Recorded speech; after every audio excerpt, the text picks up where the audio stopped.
Let me get folks that haven't had a chance to ask questions. So, yes, sir.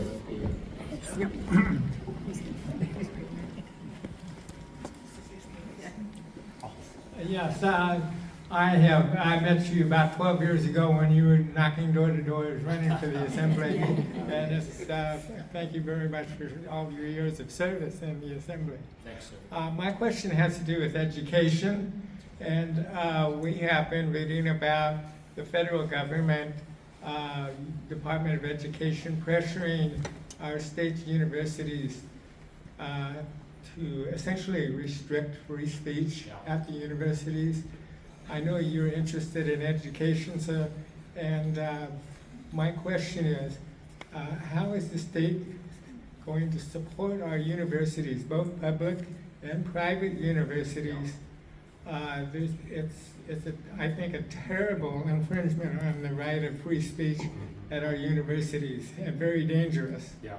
What is your opinion on that, sir?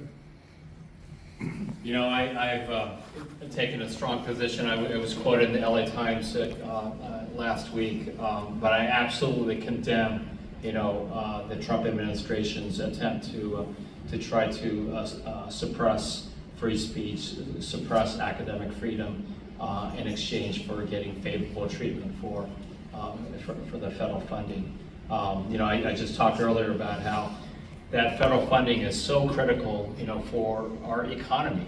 It's as well as, things like finding the cure for cancer. It's like, and at the same time, like we're talking about billions of dollars that the federal government issues in federal research grants, and that is being, tied to universities, with the enticement. It's the carrot and stick approach. They tried the stick. They're continuing to try with the stick with UCLA. They're saying that if UCLA doesn't, start censoring and restricting academic freedom, that they're going to fine UCLA $1 billion. Over $1 billion. Most recently, they started with this carrot approach, where they approached. I think the only university on the list was the USC, but they told USC that hey, if you agree to censor and suppress academic freedom, then we'll give you favorable treatment in terms of federal funding. So whether it's the carrot or the stick, we need to fight back.